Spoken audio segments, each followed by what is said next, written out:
ဒီ boss ကတတိလောင်းရှာပုံတော့အစီအစဉ်ကနေပြီးတော့စုချင်းငွေ8သိန်းကန်ထူးသွားတဲ့အတွက်ဂုဏ်ယူပါတယ်ဝမ်းသာပီတိလေးညှော်ပြပါအောင်ရှင်အခုလိုမျိုးရတဲ့အတွက်လည်းဝမ်းသာပါတယ်ရှင်ဟိုဘယ်လိုခေါ်မလဲလူတွေအများကြီးကြားရနေပြီးတော့လေဟိုကန်ထူးပြီးတော့ခဏခဏခေါ်နေအကြအကျရင်အများကြီးတဲ့မှာမှရသွားတဲ့အတွက်ကိုတအားပျော်ရွှင်ပါတယ်ရှင်ညံခဲ့တဲ့ဟို15ကျရင်ကျင်း20 30လောက်ခေါ်မှကန်ထူးပြီးဝင်သွားတာ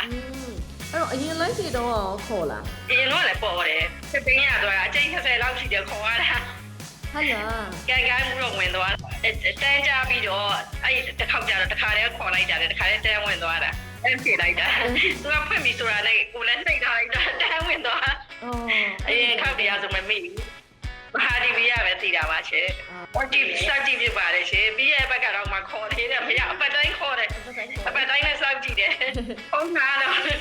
ခေါ်တာ။အော်ဖုန်းကားလုံးနဲ့ခေါ်တာ။ဖုန်းကားလုံးနဲ့ခေါ်တယ်။တယ်လည်းမဝင်ဘူး။ဒီဖုန်းကားလုံးဝင်သွားတာ။ဟုတ်တယ်ပဲ။ဟိုစားရင်းနေခုံတော့ရင်းနေခုံတော့အတက်လေးတော့တုံနေတယ်။အတက်လေးတော့တုံနေတယ်မနေ့ပြောရတယ်။မနေ့ပြောလိုက်တာ။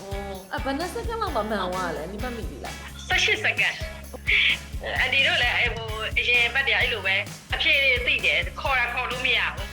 ခေါ်လို့မရဘူးနောက်တစ်ခါကျတော့ကန်ထူးပြီးဝင်သွားတာပဲခေါ်နေတာပဲအချိန်ကြီးကတော့မနေဘူးအဲ့မလျှော့ပါနဲ့လို့ဟုတ်ကဲ့ပါလေအခုအန်ဒီဆို8သိန်းတော့ရပါတယ်ဒါ8သိန်းစီချင်းကြီး8သိန်းဘာလို့လိုက်ပြီလဲမဟုတ်စားလိုက်ပြီလားအန်ဒီလော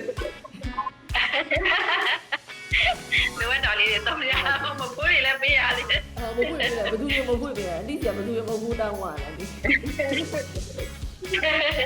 အဲ့ရတာလည်းမီးတကယ်တာပါလို့အန်ဒီတို့ကတကယ်စူးစမ်းပြီးတကယ်ရသွားတာပါကန်ကောင်းကန်ထူးသွားတာပါလို့ကန်ကောင်းလို့အမြဲတမ်းပုံခေါ်နေပါလို့အဲ့အစီအစဉ်လာလို့ရှိရင်အမြဲတမ်းကြည့်နေပါခေါ်အားပေးနေပါတယ်အပတ်တိုင်းအားပေးနေပါတယ်ကဲသူတို့ရှိတော့ထောက်ဝယ်သွားပါဒီမှာကောင်းစုကကိုကြီးလည်းဒီထက်မကတိုးတက်ပါစေလို့ဆုတောင်းပေးပါတယ်